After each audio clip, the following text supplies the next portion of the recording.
我的朋友羡慕我说：“哎呀，你看你老公多好，把孩子独立带走15天。”我说：“只要你放下手，让你老公去干，一切皆有可能。”我为什么说小事儿干不了，大事儿也干不了呢？如果一个男人，一个爸爸，他从小没有参与过给孩子换尿布，没有给孩子喂过饭，没有给孩子洗过澡，没有陪孩子生病去过医院，没有给孩子解答这么多问题，你突然间让他带着一个活生生的一个小生命出去玩15天，爸爸们是害怕的呀。男人也有恐惧心理，他们不知道我该做什么，我不知道接下来会发生什么。但是如果让一个爸爸从孩子小的时候一步一步的参与这个育儿的话，其实爸爸心里是有底的。我们退一万步说，让爸爸带孩子最差能差到哪儿呢？你让他换个纸尿裤，他那个手虽然是笨，可能时间会长。说句不好听的，最糟的不就给孩子弄一床屎吗？那能又怎样呢？洗呗，是不是？那也不能剥夺他照顾孩子的这个权利和机会啊。哎呀，又是一张卡通哈。我的这个部分要说的是什么呢？就是笨妈妈是培养好爸爸的天梯。因为我想肯定在座的人会有一些疑问，就是说你刚刚说的我都懂，但是呢不是我不让爸爸带孩子，是他不主动带。那么好，我接下来的这一部分就想跟你分享一些我的经验。我在我们家是一个别人都叫我文艺老师，其实我在我们家就像半个傻子差不多。孩子问妈妈飞机为什么能飞上天，我不知道呀，咱问问爸爸好不好？妈妈潜水艇为什么能在水下那个人怎么呼吸，我不知道呀，问问爸爸吧。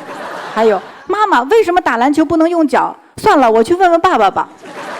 自然而然的，在我儿子的心里和脑子里，我和爸爸的育儿领域就分开了。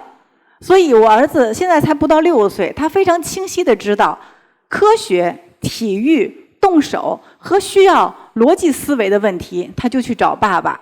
那他需要比如说去陪着练钢琴了，去画画了，然后需要亲亲抱抱，然后这个吃喝拉撒的时候他就来找我。所以我跟我老公呢没有商量的情况下，就有一个清晰的一个分水岭，个人负责个人的事情。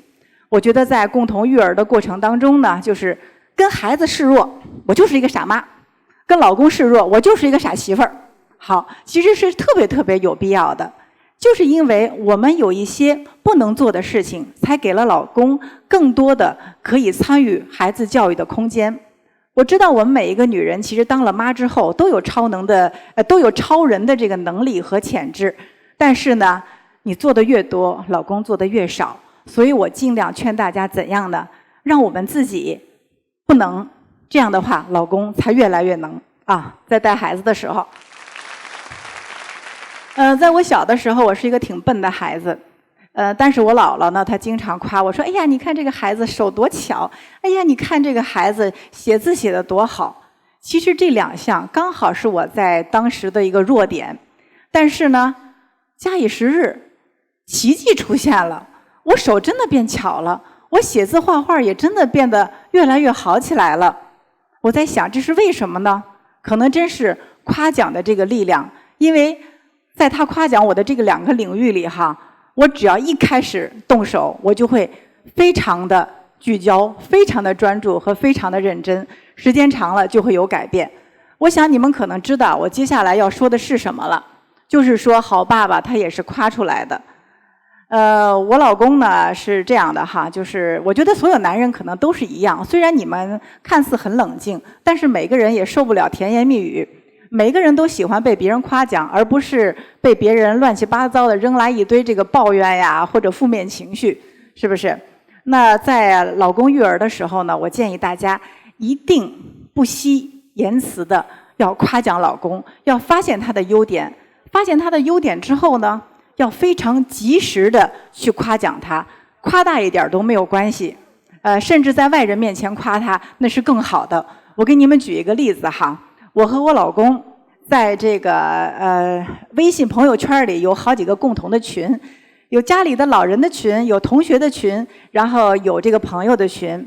当别人看到他带孩子的时候，就会说：“哎呦，这爸爸真好，简直是百里挑一的爸爸。”我当时我就跳出来，怎么能是百里挑一呢？我们是万里挑一的爸爸。但是男人就是他是很受用的啊。还有一点呢，就是说啊，夸爸爸一定是不能够流于表面，要夸得非常非常具体。我再给你举一个例子，我家爸爸现在带着孩子在美国参观各个博物馆，每天微信上给我发来这个照片和视频。昨天在博物馆给我发了一些，我说哎呀呀，你看看，这也就是你带孩子去博物馆，你把你所有的知识啊都调动起来了，他会收获特别大，对吧？你的知识储备全用上了。这要是我带他，那就没有这么好了，可能就是走马观花的看一看，消耗的只能是体能。我老公听完了之后特别开心，然后跟我说啊，对，我今天带他看了什么时期的这个雕塑作品，我带他看了看谁谁谁的画作，然后孩子给我的反馈是怎样怎样的，然后滔滔不绝，就觉得自己很了不起哈。就是说，老公一定要夸，好爸爸都是夸出来的。那比如说哈，你说你每天说，你说文怡你是一个大美女，你连着说100天，我就信了呀。我信了之后我会怎么样啊？我出门的时候我不会蓬头垢面了，对不对？那我参加这个活动的话，我一定要会注意我的衣着和这个服饰了，对吧？说不定有一天我真的就变成美女了。那善意的谎言说的很多遍，那就是成真了。那好爸爸就会朝着你目标的方向一步一步的去靠近的。记住，好爸爸是夸出来的，如果还没出来，请加大力度，使劲夸啊。有的朋友跟我说，你说的这些我都懂，你说的方法我都会做，但是我就是不放心爸爸带孩子，所以呢，我写了这个题目。我知道这个题目非常讨厌，但是呢，我就是要拿那个小针去扎你一下，刺激你一下啊。这张照片是爸爸前2天给我发过来的。我给你们讲的都是我们家特别具体的事儿。前2天，华盛顿瓢泼大雨，我们家爸爸没有伞，带着孩子从地铁出来，华盛顿地铁都淹了，带着孩子出来，淋得像落汤鸡一样，去赶早晨很早的那个长途车去到纽约。因为长途车很早，所以孩子也没有吃早饭。我们家这个傻爸爸呢，也不想着我去超市买点东西吃，带着给孩子在这个漫长的车程上吃哈。孩子又饿又困，还要帮爸爸背一个很沉重的一个行李。作为妈妈来讲，看来这张照片和我刚刚的这个描述，你们脑子里可能会有一些问题。淋雨了，上了有空调的大巴车，孩子会不会感冒呀？孩子没有吃早饭，4、5个小时的车程，你到了纽约之后，万一找不着吃饭的怎么办？对，我以前也是这么想的，但是我现在在尽量的克服我这样的想法。那爸爸带孩子不是每天都活着吗？这不挺好的吗？对吧？对呀，人还健在，是吧？那我觉得爸爸带孩子和妈妈带孩子，从经历和体验上是完全不同的。不客气的讲，我是一个非常面面俱到、防患于未然的妈妈。如果我带孩子，刚刚我说的这一系列的事情都不可能发生，我也不可能刻意为之，给孩子创造这样一种经历和体验。但实话说，孩子跟着爸爸，他真的是成长的比要跟妈妈要快很多，他的自理能力和坚强程度也要比跟着妈妈要好很多很多。所以啊，我还是那句话，放手，放手，放手，让爸爸去带。最坏的结果能是什么呢？人家是亲爹，对不对？生命安全是没有问题的。那让孩子经历一些小小的这个挫折啊什么的，我觉得也不是什么大问题，挺好的。哎呀，总说一句话，一个快乐的妈妈是一个幸福家庭的灵魂，那一个好爸爸呢，是婚姻稳固的一个按钮。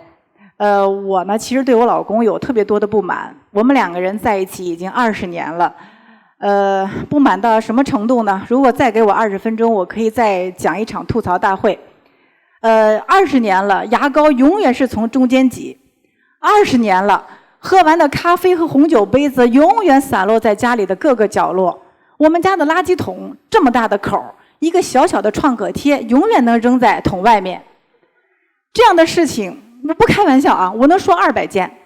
但是我的婚姻一直还非常完美的继续着，靠的是什么？还有就是编辑说的，你还能神采奕奕的活着，靠的是什么？我觉得靠的是老公对孩子的那份责任心。我们2个人人到中年，我觉得更像是背靠背在一起往前冲的战友，这也是让我觉得我婚姻特别稳固的其中的一点。